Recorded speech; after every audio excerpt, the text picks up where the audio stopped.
Hello, my name is Mark from JazzGuitarLessons.net and you're watching the JazzGuitarLessons.net vlog for December 12th, 2017. Wow, end of the year, right?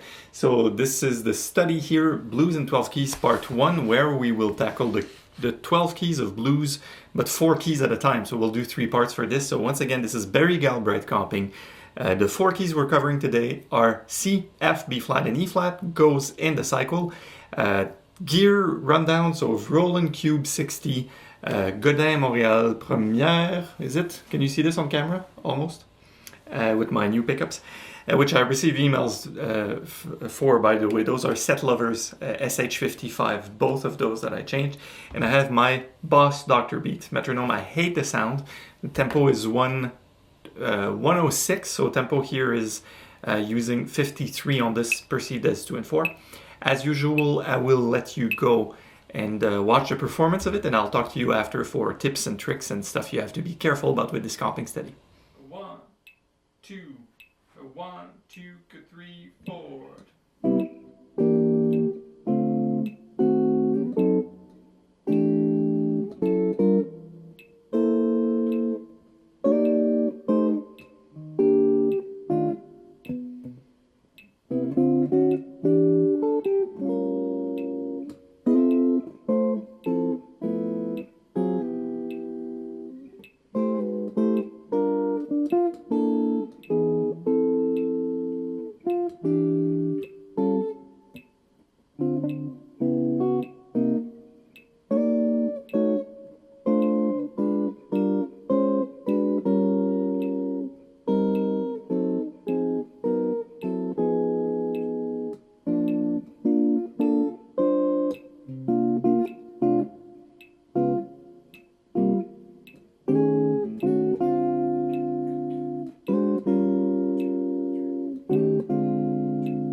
Alright, welcome. So I hope you enjoyed the performance. It's not a perfect one. I think I've made a few mistakes, but let's run course by course with some indication of fingerings or some ideas you have to be careful about. One of the first things I want to mention is and I kind of forgot to mention this in the Galbraith series here, is we need to pay special attention to having these chords played in time. I know a lot of students many students focus a lot on the material. So, oh, new chord shape, new chord shape, new chord shape. All of this is fine. However, it doesn't make any sense if it's not played in time. So if you have to sacrifice the time or sacrifice the groove in order to find a chord, then you're not doing it right. It means you have too many chords to think about. So reduce and make sure you can always execute in a great swing. Not to say that I'm great at swinging, but to make sure that it's kind of in time and the bar has 4 beats and not 5 beats or 3.5 beats, all right? So that's my first piece of advice. It's blues, it has to swing, it has to groove. If you play it without a metronome, I would personally, as an instructor, like to walk into your practice room and go, yeah, I'm listening to you, and I go, can I snap my finger to it? Does it go like, okay, I sense the pulse? If we can't sense the pulse from your recording, if you're playing, it means you're kind of doing it wrong in a way, so focus on that. Tip, you might want to record yourself doing these. I'm doing this for YouTube, so I can be really embarrassed watching, sorry, I'm speaking French all day, so it's hard. I can be really embarrassed as watching them after, right? But what you should be doing is recording yourself on your phone or something, and then listening back to hear if you can find this groove, even if it's just for a 4-bar part or an 8-bar part. All right, so let's talk about the first chorus. So once again, my head will be like this because I'm looking at the paper on my desk right in front of me. So first key is the key of C. Surprisingly, it's blues, but we start with a major chord, and there's a lot of passing diminished, so the F sharp diminished, and we use 6/9 chords and things like that.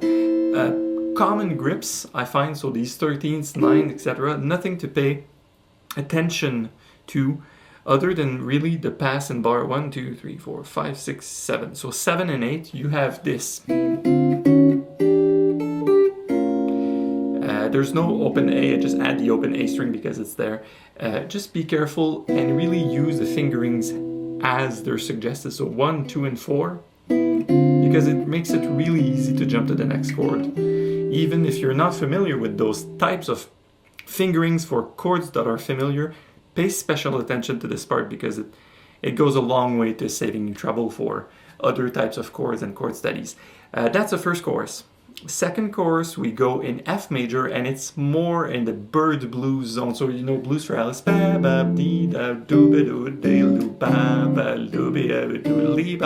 So it's a little more inclined towards that. It's like a bebop cliche, wink wink to bebop pieces. So the first chord is F major, then we do a minor 2/5 to the key of D minor, which is the relative minor, and have this, which is very, very, it sounds like Blues for Alice by Charlie Parker. Then the next 4 bars, this is another thing I've discussed with one of my private students in the past weeks, is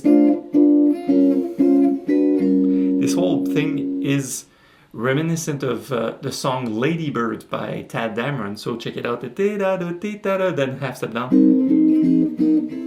It's a great little bebop chords lick to have under your fingers to play these sort of things.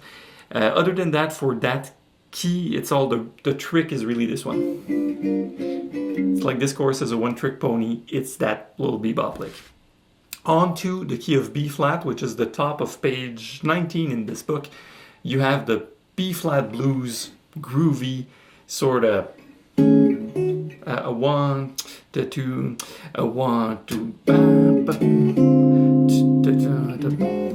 you have this melody, right?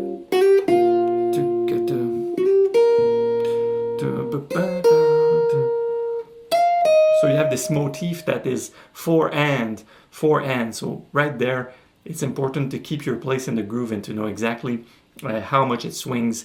And you hear me on the video kind of scatting and counting along to the timing, because the less you play in a bar, the harder you have to count not to miss your spot, right? So this is exactly what I'm doing to make sure it's kind of staying with the metronome, and I'm being honest with my sense of time there.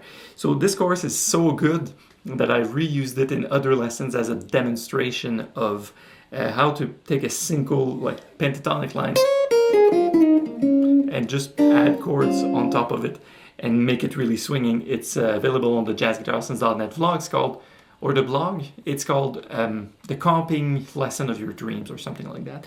So just pay special attention to making these things happen in time. I'll just scat it because it's how I feel it personally. You play on 4 and you play on end of 4. So a 1, 2, a 1, 2, 3, ba-dum, ba-dum, ba-dum. And what's cool is your second attack actually is an anticipation. It's like a swing anticipation on the end of 4.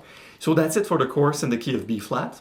And then we go to our chorus in the key of E flat, which is, I have nothing particular to say other than be careful with your passing diminishes and to make sure that you keep the things grooving, because there's a little bit more density as far as rhythms. Take it slow, taking 1 bar at a time, 2 bars at a time, and be careful for that bar. I think it might be 7 and 8, where you have this idiomatic Galbraith thing, which is, so he keeps that top E flat note even though the chords are changing. So make sure we hear that note. This is really what the line's all about. Other than that, nice little turnaround, a simple little thing with a B to a B flat sus. And then we're going into our key of A flat major, which will be for Blues 12 Keys Part 2, which we'll be doing on Friday December 22nd, if I'm not mistaken. So that's it. I will see you next time. Please, as always, let me know if you have any question. You feel free to comment on this video. I will see you soon on the website, jazzguitarlessons.net. Improve your jazz guitar playing with a real teacher. And also, please subscribe to this YouTube channel if you like. We have more free videos and lessons, and people that can't seem to talk straight without missing a word. So have a good time. Have a nice holiday season. It's December here, it's totally freezing, and I will see you next time. Take care.